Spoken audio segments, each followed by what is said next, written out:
Hello, everyone. Welcome to Durrett's Take. I'm sorry it's been a while. I've been pretty busy, but there's a lot of stuff I want to talk about. First off, I didn't have a chance to go over my Final Four predictions for March Madness.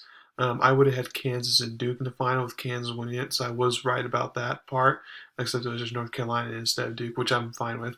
Um, I thought it was a good run for North Carolina. I thought they could have won at the end, but just basically they just ran out of gas. The injuries caught up to them, and that's just what happens. When you're not a deep team. Congrats to Kansas, though. They were actually even though I had revealed to you all that I picked Arizona to win it, if I had a second choice, Kansas would have been my second choice. And the sources for that are my friends because I told them that before Kansas even won the title. So that would have been my second. So I was almost right this year. I'm looking forward to next March Madness already. And next week we got the NBA playoffs brackets will be revealed and all that. So I'll go over more of that next week. But what I want to do for today, especially since this at the end of this month is the NFL draft, is go over my updated mock draft. Now this is already going to be a 3.0 for me. The first two I haven't revealed anyone. It's just more like okay before free agency, post free agency, and then okay now after recent trades and stuff. This is my mock draft 3.0. Let's get started with who I got. Jacksonville with their first overall pick, I'm going to have them pick defensive end Aiden Hutchinson from Michigan. No, I originally had them picking offensive tackle Evan Neal from Alabama, just because Doug Peterson's offensive coach and the Jags offensive line was horrendous last year. But since the Jacksonville has acquired some O line pieces, I mean, while they still could definitely use another O lineman, I feel like, and their D line is actually not that bad. I feel like they're just going to go with like the best overall player, basically the top prospect, which would be Aiden Hutchinson, be on the safe side. So I think they go that route. Detroit with the second overall pick. I have them taking offensive tackle Evan Neal from Alabama. As we know, Detroit's offensive line, while they have tried to improve that, over the past few seasons, and it's getting better, it's still not ideal per se, especially with a immobile quarterback like Jared Goff. So I feel like they can add another big tackle there, so the O-line can be more complete. I can see them totally going defense here because they desperately need some good defensive players. But I'm going to have them going offensive tackle right there. Houston with the third overall pick, I've been going with the safety Kyle Hamilton from Notre Dame. He's one of the best defenders in this draft in my opinion, and he's hyped up to be like the real deal type of thing. Um, and for safety to go this high, would be pretty incredible.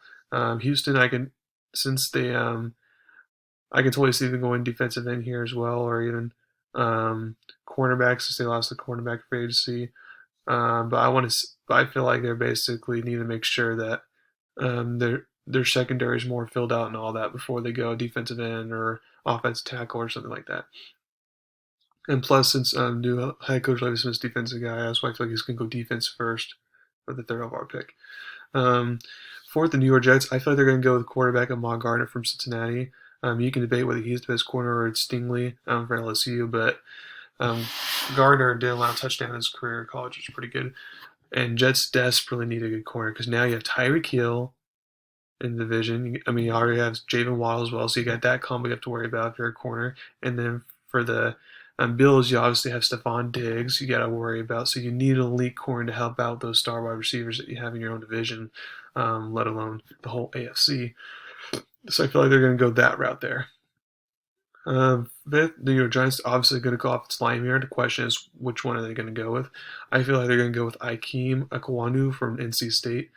He's great, basically great as one of the after Neal's like the best offensive tackle prospect. And if the Jets do go offense with their fourth pick, then I feel like this is the pick they're going to go with right here. It's Akeem Walkers. It's going to be between them two, but I feel like he's going to be snatched up pretty quickly. Six, Carolina. I feel like they are going to go quarterback here. Not necessarily to start this year. It may be a Sam Darnold at the beginning, then transition to the new quarterback, or just it could be a Sam Darnold here. I'm not sure, but I think at least start week one it'll be Sam Darnold. But anyways, I feel like they're going to go with Malik Willis here. Now, a lot of people have Kenny Pickett being the first overall quarterback taken, and while it wouldn't shock me that's the case, he's just he's not the best quarterback in this draft. Now, I'm not sure necessarily Will is the best quarterback in this draft, but I know he has the highest upside in this draft. So that's the most important thing in my opinion, because Kenny Pickett does not have a high upside. What you see right now is basically the ceiling. So I feel like if Carolina's smart here, they're going to go Malik Willis.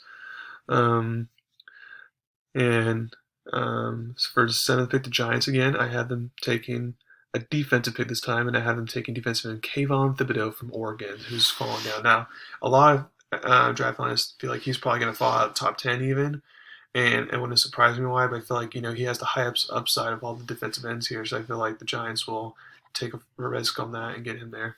Lance at 8. Now, some people feel like they can draft a quarterback, have them sit behind Mariota for a year or two. Um, but I feel like, they can also go cornerback. Their secondary's not the best, but I feel like they're going to go wide receiver here because besides Cordell Patterson, you don't really have a lot of receivers with Russell Gage, Les, really suspend all that. So they desperately need a wide receiver. So I feel like they're going to go either Garrett Wilson or Drake London because I feel like those are the top 2 wide receivers in the draft here. They could go surprise, James Wilson for Alabama or Chris Olave, but I feel like these are the top 2. And I feel like they're going to go with Drake London. So that way when they eventually do get their quarterback of the future, they'll have like a big, reliable target that can make contested catches and all that. Now, the one thing that's worried about Drake London is that he's coming off ACL tear, but I feel like, especially since Atlanta's not going anywhere this year, he'll have plenty of time to rebuild and get comfortable with the NFL system, all that, before they'll rely on him more next year. Seattle, I have them going defensive here because Pete Carroll's a defense guy. Now, of course, they can use, good offensive linemen and all that, or they can go quarterback as well. But I feel like they'd rather wait till next year to get a Bryce Young, CJ Stroud, same with like Atlanta in this case. I feel like they're going to go defense here. And I have them going defense from Georgia, Trayvon Walker. He's kind of surged up in the draft boards because of his combine numbers and all, especially the 40-yard dash. So I feel like they're going to go defensive in there. 10, the New York Jets. I feel like they're going to get some help here for Zach Wilson. Now have them getting a wide receiver, Garrett Wilson from Ohio State. He's one of the best wide receiver prospects in this draft. The only part I don't like is that he's a little bit smaller, and as we know for the Jets, they already have Barrios and Elijah Moore they drafted last year. And they're kind of smaller wide receivers as well, so you definitely prefer a little bit of a bigger guy, but with Wilson's speed and basically like route running ability is just on point, I feel like they're going to go that way, to be on the safe side. Washington 11, I had them going with cornerback Derek Stingley Jr. from LSU. They're just going to go with one of the best prospects available off the board. I feel like he will be at by this point because a lot of people feel like he might go top 10. So that Washington's going to get an elite corner here to help out with like the wide receivers that, Dallas has Lamb and Gallup and stuff. And the Giants have decent weapons, despite, what we think about the Giants roster, they have decent weapons. So they're going to get some help there to help out that defense. That was kind of hot and cold last year. Minnesota, I have been going cornerback as well because I saw that as an area need for them. They can go many different routes here as far as which quarterback to take at this point, but I have them going with Trent McDuffie from Washington. I don't know much about him, but a lot of people like him, so I'm going to go have him go there. Third, Houston, I have them going to go with center Tyler Linderbaum for Iowa. Now, I believe Tyler Linderbaum can play, multiple positions on offensive line as well, so if they don't necessarily need him for center, they can have him be in position, or if the center that they currently have right now can play other positions, then you can just rotate however that. But I feel like he's one of the best prospects, and if you want to see if Davis Mills is your guy, I don't think he is, but Houston, like they say they do, they want to see this guy and you want to protect him, so they got to get a good offensive lineman prospect there. 14, Baltimore. I've been going with outside linebacker David Ojabo. I know he tore his Achilles, in his pro day and all that, which is unfortunate. But since Coach Harbaugh has the relationship with his brother Jim Harbaugh from Michigan, and he's probably seen a lot of film, and Jim Harbaugh can talk him up and all that. And since Phil, the Ravens missed out, on Bobby Wagner, missed out on Sedarius Smith, I feel like that's why they're going to go this route here. Since they're an elite roster, good at draft on, they can wait a year for him to kind of recover, or at least be ready by playoff time. 15, you got Philadelphia. I have them going with linebacker Devin Lloyd from Utah. I feel like they can use the quarterback of the defense, if you will, because besides Philly's defense line, I feel like the rest of their defense, besides Slay at corners, kind of like hit and miss. So I feel like they can use. They need to kind of like restart all over on the linebacking core there. And I feel like Devin Lloyd would be the excellent candidate to do that. And I feel like he kind of has that Philly culture as well, so he fit in culturally just fine as well. New Orleans at 16, I have them going with offensive tackle Charles Cross from Mississippi State. I feel like this is the main reason why they, got an additional first round pick to move up to 16s because they wanted a very good offensive tackle to replace Teron Armstead, who left for Miami. So I feel like they're going to get Charles Cross here. They can go Trevor Penny as well from IU. I mean, either or, but I feel like since Charles Cross is kind of rated higher by most people, they're going to go Cross to be on the safe side. And then the Chargers, they need a tackle as well, which I feel like, again, is why the Saints jumped. Is I feel like they're going to get Trevor Penny, who luckily fell down to them. And that way they can help, Herbert be more protected. 18, New Orleans again. I have them going wide receiver Chris Olave from Ohio State, paired with Michael Thomas and Marcus Cowley because they desperately need a wide receiver.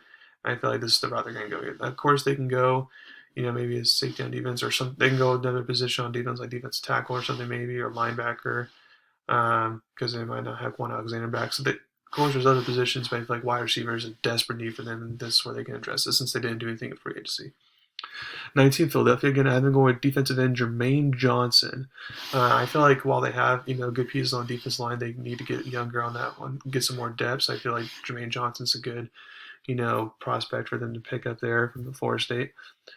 20, Pittsburgh. I have them picking quarterback Kenny Pickett for Pittsburgh.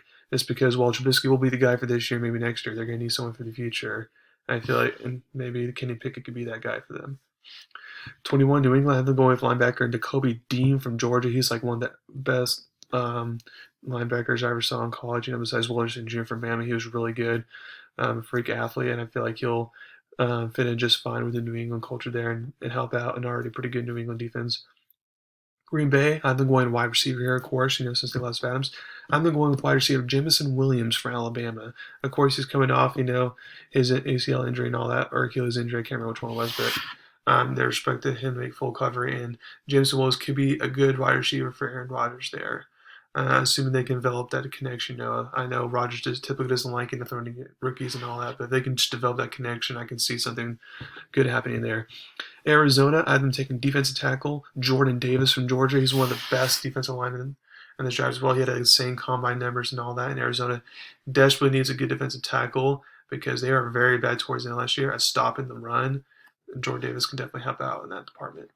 24, Dallas. I feel like they can go either wide receiver or offensive tackle here.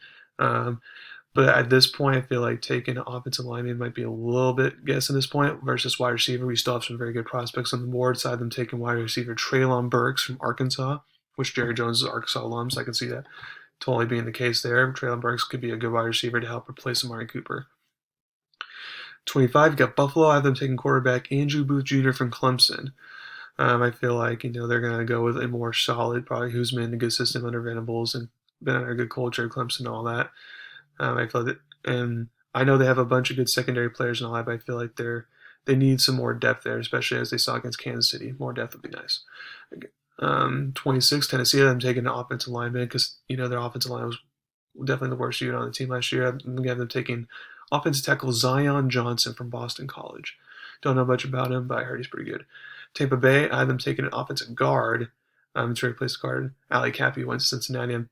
I've been taking Brahard Rareman from Central Michigan University. And this one might be a little bit of a reach at this point, but with Tampa Bay, you have a pretty deep roster. You can go in and reach a little bit for offensive lineman because you need Brady protected. As you saw in the playoffs, that's the most important thing. You can't have him sacked too many times.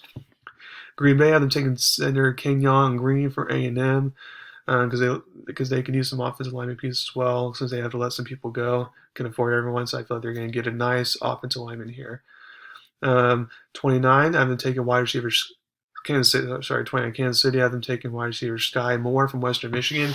The main reason why this wide receiver are the other ones because he's like a speedster, so he can exactly fill the void that Tyreek Hill is going to let. Obviously not year one per se, but eventually I feel like he can mold into a Tyreek Hill type player with the speed and athleticism and all that. And 30, Kansas City as well. I'm taking a cornerback. It's because they lost a cornerback and they haven't really done anything in the free agency to replace him. So I'm taking Roger McCreary from Auburn. Who's a pretty good physical corner that they need. 31, Cincinnati. I have them taking defensive end George Karlaftis from Purdue. Now, he should be going a lot earlier, but for some reason, I feel like he's going to be one of those players, surprise players that just kind of falls in the draft for some reason. And Cincinnati will get a steal here because I feel like George Karlaftis would be an excellent defensive end.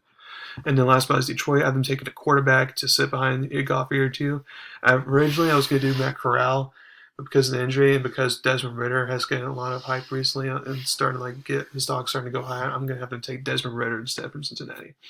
So that's my drive 3 point. Thank you very much for listening. Please subscribe and tell a ton about me and leave comments. And what you think about my predictions there. Thank you very much. You have a wonderful day.